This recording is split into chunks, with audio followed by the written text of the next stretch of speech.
David, your reaction to how figures like Adam Bolton and others have been calling for the channel to be shut down. What's going on?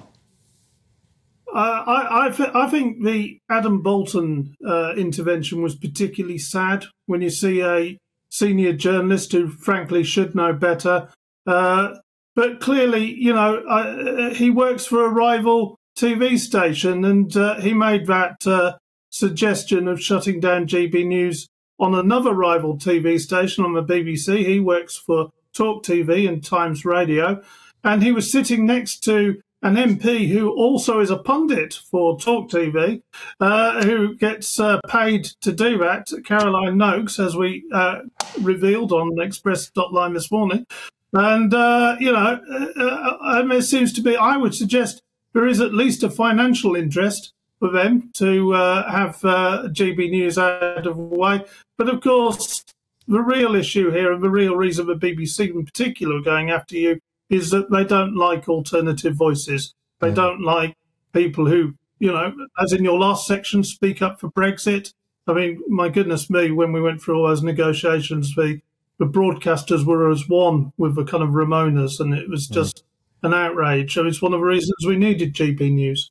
Can you believe that we're now sitting here, what is it, for 7 years since that Brexit referendum, and the UK economy growing faster than France and Germany? Astonishing how wrong they were. But you at the Express and of course, you know, a couple of other well-notable outlets spoke up for the case for Brexit. But here we are.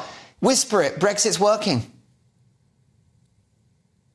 Well, we of course, at the Express were the originals. We were the ones who backed it before it was fashionable. We were the ones who got with Nigel Farage and the others, persuaded them to, and persuaded people to go for it, because our readers were only too happy to back Brexit. And, of course, our readers, who were all called racists and idiots by people like Adam Bolton and his friends, and Caroline Noakes, were, you know, have been proven right. The economy's growing very well comparatively to others. Yes, there's an economic downturn, but that's not Brexit. That's actually other things. I was just, in fact, you'll be able to read about this in the coming days. I've just been sitting down with an ambassador from an African country where our trade has doubled in the last couple of years, thanks to Brexit, where we now have an opportunity to get into the African continent and make huge gains. Tonight, we've seen that we're well on course for Kemi Badenoch set a target of £1 trillion of exports by 2030.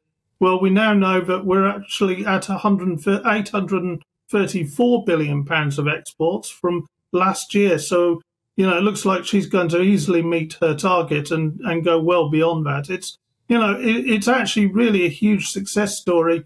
But of course, you'll only read about that in the Express or see it on GB News. You're unlikely to see it on your rivals who want you shut down.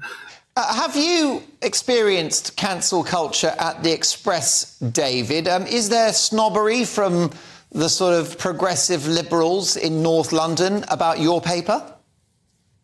There always has been. And I mean, one of my previous jobs on the Sunday Express was when I was made political editor. I was given the task of trying to get our paper actually on Andrew Marr's morning show on the BBC, which after a while they decided they ought to take notice of us because we were the voice of the Brexiteers and actually carrying some quite important developments. But it was, you know, it's tough going. If you listen to, well, I mean, I don't do it as often as I used to, but if you listen to the Today programme in the morning, you're not likely to hear the Express quoted, even though we carry stories which, you know, are reflect a large part of the population, are very well read, and, you know, you're more likely to get The Guardian or The Times, that very narrow subsect of people, all middle class, slightly left wing or very left wing, and that's the issue. But you know, we fight on and we make our voice heard, and that's you know, that's why I really hope that GB News comes through this. I expect you will.